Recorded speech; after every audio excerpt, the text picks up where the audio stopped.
I know that you don't work for the CTA, the Chicago Transit Authority, but do you have any idea on why, what's going on with this transit authority? Why are they having to raise fares, and why are they asking for so much money from the government? Why are they running in the negative? Is there Well, any formula? Is there a reason to that? they, I'm not very familiar with that. I'm more, I'm work for a Right. freight company, but they're in the middle of a major rebuilding program and have been for several years.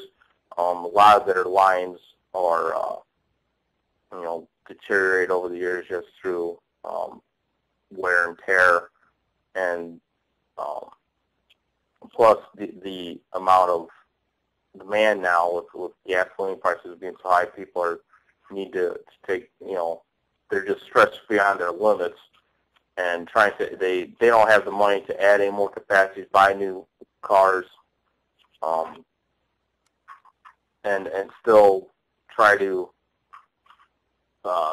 rebuild the lines so that they can maintain the levels of service they have now without some government support.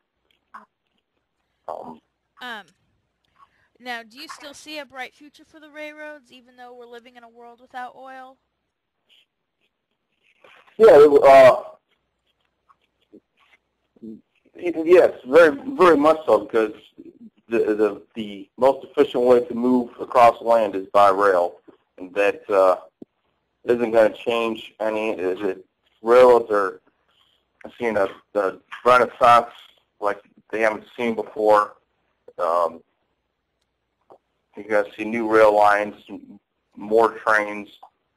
Um, You said you had some information, some statistics on what kind of mileage, I guess, diesel engines get. Maybe I'm not saying it right. I'm trying to read uh, the email. the Associated American Railroads their newest advertising campaign says that they can move now with the new technology locomotives, the high efficiency, fuel efficient locomotives. They can now move 1 ton of freight, 400 uh, 468 miles on 1 gallon of fuel, Oh, wow. something like that. 460 miles on a gallon of fuel, 110. 1 ton. That's amazing. Wow. Yeah, it is. It's something that could not happen anywhere other than on rail. Do you think if we ever did run out of diesel, if it came down to where it was hardly available, do you think we'd ever see steam engines again, coal engines, coal-powered engines, if we totally ever ran out of oil, diesel? That I think is highly unlikely. Steam engines are incredibly cost maintenance. The amount of infrastructure that's involved in refueling and keeping a steam engine running,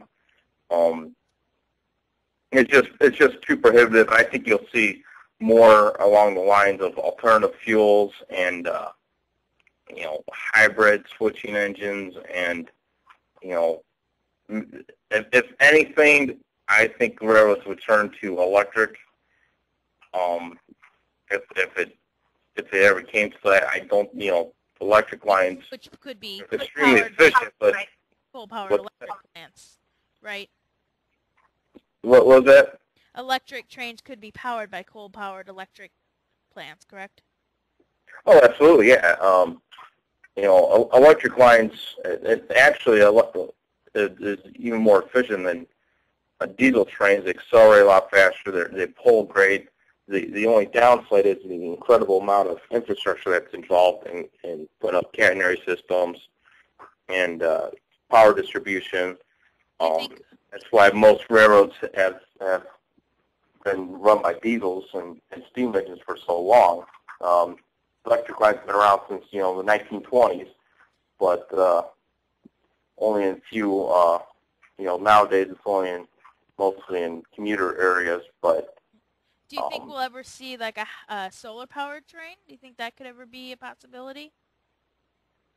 No, I wouldn't think so, because of problems with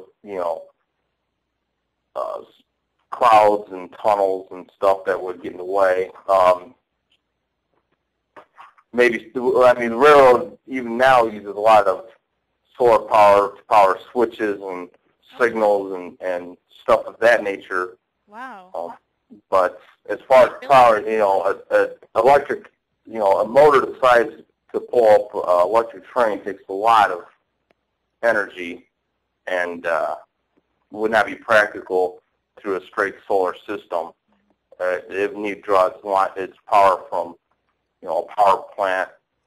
Well, it's Now, if interesting. a power plant is powered by solar or wind or hydro, Well, I find it interesting. That's neat to know. I didn't realize that you guys use solar power for your switching and things like that. That's really interesting. Are there any hybrid engines created yet? there's the Green Goat that Oh yeah, that we hybrid talked switch about last engine. time. Yeah, I forgot about that. Yes, have been on the market for several years now, What and what kind of their sales have gone to the roof, right? and they're What putting kind them of out as fast as they can. What's that? what kind of alternative fuels do you think the railroad might turn to? Biodiesels, not so much alternative, but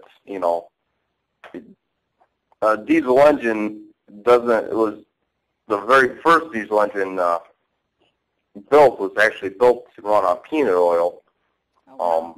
We you know we've used oil for so long just because it was more easily readily available. But you can run all vegetable oil and all kinds of stuff of that nature in a diesel engine with very little modifications. Well, that's Um, great.